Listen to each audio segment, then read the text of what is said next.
8'de Sağlık'ta şimdiki konuğumuz ortodonti uzmanı Doktor Ezgi Çakır. Hocam hoş geldiniz. Hoş bulduk. Nasılsınız? Merhabalar. İyiyim, teşekkür ederim. Sizler? Teşekkür ederiz. Bizler deyiz. Hocam, ortodontik tedaviye karar veren bir kişi ne yapmalıdır? Ortodontik tedaviye karar veren kişi ilk başta genel bir muayene olmalıdır. Kliniğimize gelen ortodonti düşünen hastalarımıza öncelikle ağız sağlıklarında çürükleri var mı, diş etleri sağlıklı mı diye genel bir muayene yapmaktayız. Genel muayene sonrası varsa çürükleri önce dolgularını yapıp diş etlerini sağlıklı hale getirip sonra ortodontik tedaviye başlıyoruz. Ortodontik tedavi ile ilgili muayeneleri ben yapıyorum ve ortodonti ile ilgili bilgilendiriyoruz. Kullandığımız 2 tane seçenek var. Diş teli tedavisi veya şeffaf plak tedavileri uyguluyoruz. Evet. Ezgi Hocam, peki şeffaf plak tedavisini geleneksel yöntemlerden ayıran özellik nedir? Şeffaf plak tedavileri görünmez oluşuyla meşhur oldu. Bu yüzden şeffaf plak isteyen çok fazla yetişkin hastamız oldu. Zamanında tel takmak istemeyip bu çapraşıklığı erteleyen veya dişlerinde boşluk var, kapatmak istiyor. Bunu tel takmak istemediği için erteleyen kişilerle ilk tedaviye başladık. Daha sonra giderek bunu tüm tedavilerde uyguladık. En büyük avantajlarından birisi çıkarılabilir olması. Çıkarılabilir olduğu için şeffaf plaklarda hastalarımız yemek yerken istediğini yiyebiliyor. Böyle bir özgürlüğe sahip. Tel tedavisinde diyette bazı yasaklarımız var. Sert ve kuru yemiş gibi sert gıdalar yiyemiyorlar. Asitli içecekler yasak. Özellikle midesine düşkün erkek hastalarımız şeffaf plakları çok tercih eder oldu. Ben yemeğimden ödün veremem diyen kişiler için inanılmaz bir gelişme oldu bizim için. Aynı zamanda özel günlerde de plağını çıkarıp kullanabilmek, dışarıya çıktığında ya da önemli bir toplantıda, düğünde, davette plaklarını çıkarabiliyor olmak ve hiç sanki tedavi olmuyormuş gibi görünmek cezbedici bir faktör oldu. Kesinlikle hem konforlu hem cezbedici. Aynen öyle. Aynı zamanda da fırçalaması da çok kolay. Diş telleri ben taktım. Bundan 20 yıl önce başka tedavi seçeneği yokken diş teli kullandım. 1,5 yıllık uzun bir süreçten geçtim. Bu süreçte dişlerimi iyi fırçalayamadığım için bazı çürüklerim oluştu. O yüzden şimdi öyle değil, plakları çıkarıp dişlerini normal nasıl fırçalıyorsa fırçalıyor hastalarımız. Diş iplerini yapıyor. Yani şeffaf plak tedavilerinin çürük oluşturma riski de çok düşük. Yani bunu şöyle söyleyebilir miyiz? Çok ciddi aslında konfor sağlayan bir yöntem. Değil mi? Kesinlikle. Peki hastalara ciddi anlamda böyle yaşamı kısıtlayan bir tarafı var mı bu şeffaf plak tedavisinin? Bana göre yok. Şeffaf plak tedavilerinde çünkü istediğimiz zaman tedaviye ara verebiliyoruz. Yani mesela bir haftalık bir tatile çıkıyorsunuz. Şimdi yaz dönemi, ondan örnek vereyim. Beach'tesiniz, plajdasınız ve canınız çerez yemek istiyor. Çıkarıp çerezinizi yiyip sonrasında geri takabiliyorsunuz. Aynı zamanda konuşmayı, görseli de etkilemiyor. Açıkçası ortodontik tedavinin şu an için en kolay yöntemlerinden bir tanesi. Ezgi Hocam, peki çocuklar için şeffaf plak tedavisi mümkün müdür? Çocuklarda ilkokul çağındaki olsun, ortaokul çağındaki olsun daha eğlenceli hale getirme kısmı da gerekiyor yani, değil mi? Evet. 5 yaş ya da 10 yaş arasındaki çocuklar, özellikle kız çocuklarımızdan bahsediyorum. Evet. Bu konu hakkında da bir bilgi verebilir misiniz Tabii bize? ki. Çocuklar bizim en sevdiğimiz yaş grubu gerçekten. Yani ne desek yapıyorlar, inanılmaz tatlılar. Çocukken başladığımız tedavilerdeki başarı oranı çok yüksek.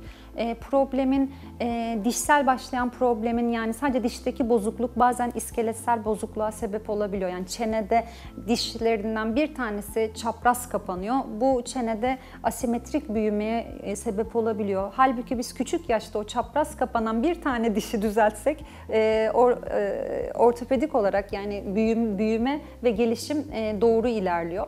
O yüzden bizim için en değerli yaşlar aslında 6-10 yaş grubu arası çocuklar.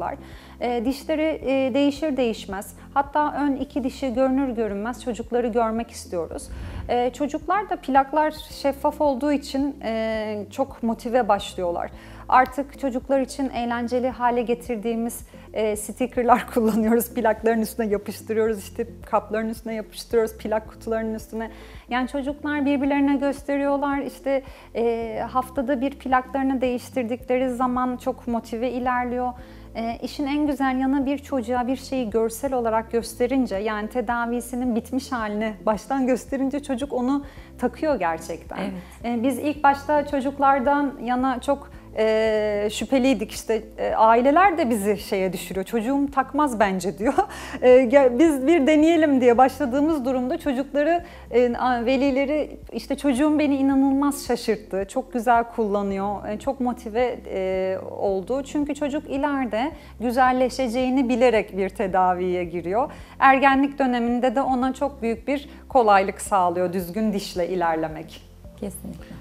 Peki hocam, şimdi günümüzde bu teknolojik gelişmeler her bölüme çok faydası oldu. Evet. Biz de ortopedistler olarak çok ciddi kullanıyoruz. Ortodonti için de bu teknolojik gelişmelerin ek bir faydası oldu mu? Ya kesinlikle çok faydası oldu.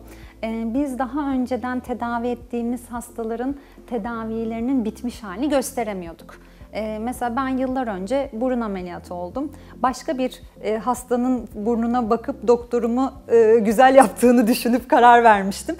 Şimdi bütün alanlarda olduğu gibi bir simülasyonla tedavi sonucunu baştan gösterebilmek hastalarımız için çok motive edici bir şey. Yani ben hekimimi seçerken onun yaptığı başka tedavilere bakıp değil de kendi üzerimde nasıl görünecek, kendi dişim nasıl görünecek, bunu görebilmek teknolojinin bize kattığı en büyük değer bence. O yüzden bu teknolojik gelişmelerden, özellikle 3 boyutlu teknolojiden çok güzel faydalanıyoruz.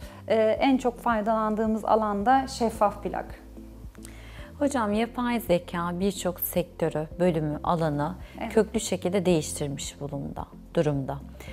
Peki ortodonti kısmında nasıl bir değişim bekliyorsunuz bir uzman olarak siz?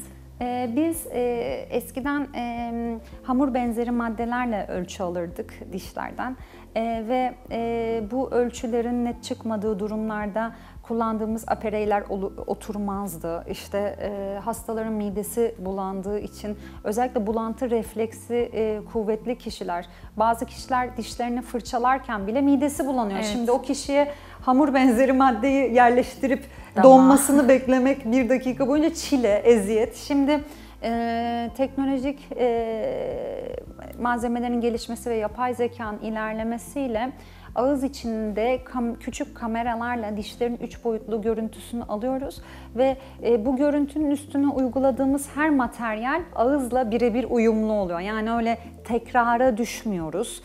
Bu işin gerçekten bizim için en kolaylaştıran yanı oldu. Yani bir şeyi bir kez de oldurabilmek, riski minimuma düşürmek.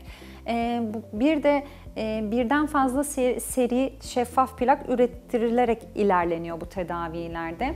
Her plak bir yapay zeka ürünü aslında. Her plak tedavide bir adım sonrayı taklit ediyor. Onu yapay zeka üretiyor ve kullandıkça tedavi ilerliyor. Bunun için bizim zaten ihtiyacımız olan en büyük şey buydu. Artık bunu çok verimli bir şekilde kullanıyoruz ve tüm gelişmeleri takip ediyoruz. Hocam, bu şimdi izleyicilerin eminim aklına gelen en önemli sorular. Birincisi, bu plak tedavisi ne zaman, kaç yaştan itibaren başlayabilir? İkincisi de süre ne kadar? Yani böyle bir tedaviye başlandığında, evet, mesela işte 12-13 yaşındaki bir çocuk için yaklaşık tedavi süremiz ne kadar? Tedavi süreleri kişideki çapraşıklığa veya bozukluğa göre değişiyor. Ki bireysel bir süre vermemiz mümkün olmuyor o yüzden. Yani 4-6 aydan 1,5-2 yıla kadar tedavinin zorluğuna göre tedavi ettiğimiz vakalarımız var. Aslında biz tedavideki bize geç gelen hasta grubundan dolayı uzun süre tedavi ediyoruz. Tedaviye 6-7 yaşta başladığımız vakalarımız da var. 8-10 yaşta başladığımız da var. Mümkün olan en küçük yaşta yakalamaya, çocuğu görmeye çalışıyoruz ki problem büyümesin, şiddetlenmesin. Bazen küçük yaşta 6-10 yaş arasında müdahale ettiğimiz bir çocuk ileride tekrar ufak bir çapraşıklığı olduğunda ikinci aşama tedavi görmesi gerekebiliyor. Ama birinci de 6 ay, ikinci de belki 6 ay şeklinde. Ama o çocuk bize hiç tedavi olmamış geldiğinde 1,5-2 yıllara varabiliyor. O yüzden çocuğun da tedaviden sıkılmaması için mümkün olan en küçük yaşta, problem daha büyümeden çözmeye çalışıyoruz ki ileride durum cerrahiye gitmesin. Özellikle alt çenesi önde olan çocukları olabiliyor. Büyümesi diğer çocuklara göre ileride mesela çene belli ki büyük olacak, hacimli olacak. Biz çocuğu küçük yaşta yakaladığımız zaman üst çeneyi de ilerletiyoruz. Böylelikle çeneler arası uyum sağlıyoruz. Halbuki bu çocuk bana 12-13 yaşından sonra geldiğinde artık cerrahi bir vaka oluyor bizim için ve 18 yaşının doldurmasını beklemek zorunda kalıyoruz ve çocuk o ergenlik sürecinde hacimli bir çeneyle vakit geçirmek zorunda kalıyor. Psikolojik olarak onu kötü etkiliyor. Selfie çekmek istemiyor. Yani gerçekten ortodonti sadece yani fonksiyonel olarak tabii ki de çok önemli ama estetik ve psikolojik açıdan da çok değerli bir bölüm. Yani çocukların ilerleyen yaşta rahat etmesi için. Büyümeyi yönlendiriyorsunuz diyebiliriz o zaman. Evet. Yani doğru şekilde çocuğun çenesinin şekil almasını sadece dişlerin yerleşmesi açısından değil mi? Aynen öyle hocam. Özellikle üst çenesi dar olan çocuklarda nefes alma problemleri oluyor. Yapılan çalışmalar üst çenede yaptığımız genişletmelerin burun tabanında da olumlu katkıları olduğunu ve genişletme iskeletsel olarak genişletme başarılı bir sonuç aldığımızı gösteriyor.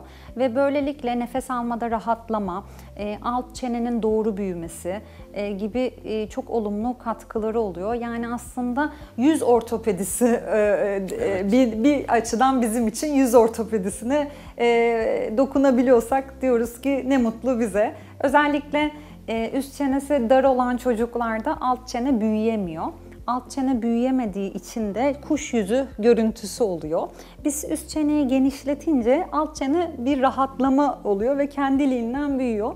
Sadece 2-3 aylık bir üst çene genişletmesi bile çocuklarda çok pozitif yüz gelişimine sebep oluyor. O yüzden biz erken yaşa çok önem veriyoruz. Yani bunları ileriki yaşlarda yapamıyoruz. O zaman şunu söyleyebilir miyiz? Hiçbir şikayetleri olmasa bile aslında çocukların bir kez bir ortodontistle görüşmesinde fayda var. Kesinlikle. İleriye yönelik planlama açısından değil mi? Kesinlikle. Belki ailenin göremediği bir şeyi, gözden kaçan bir şeyi biz görebiliyoruz. Bazı vakalarımız var. Gerçekten çocuk güldüğü zaman çocuklar da tatlı oluyor. Küçük çene sempatik duruyor. Anlaşılmıyor bunlar kolay kolay. Biz gördüğümüz zaman ya durum çok ciddi. Kesinlikle çeneye bir müdahale etmemiz lazım, genişletme yapmamız lazım diyebiliyoruz. O yüzden bizim pedodontistimiz de var ve biz pedodonti 0-6 yaş arasına da daha doğrusu 2-6 yaş diyeyim onlar bakıyorlar. Pedodonti doktorumuza mutlaka diyoruz yani her çocuğu mutlaka bir de ortodonti görsün ve varsa bir şey en azından aileyi bilgilendirelim istiyoruz. Hocam çok teşekkür ederiz. Ben teşekkür ederim. Ayağınıza sağlık. Çok teşekkür Ağzınıza ederim. sağlık hocam. 8'de Sağlık'ta konuğumuz ortodonti uzmanı Doktor Ezgi Çakır'laydık ve kendisiyle özellikle şeffaf plakları ve çocukların büyüme çağında çenesinin ve dişlerinin nasıl doğru yönlendirilmesi gerektiğini konuştuk. Oldukça güzel bir sohbet oldu. 8'de Sağlık şimdi kaldığı yerden devam ediyor.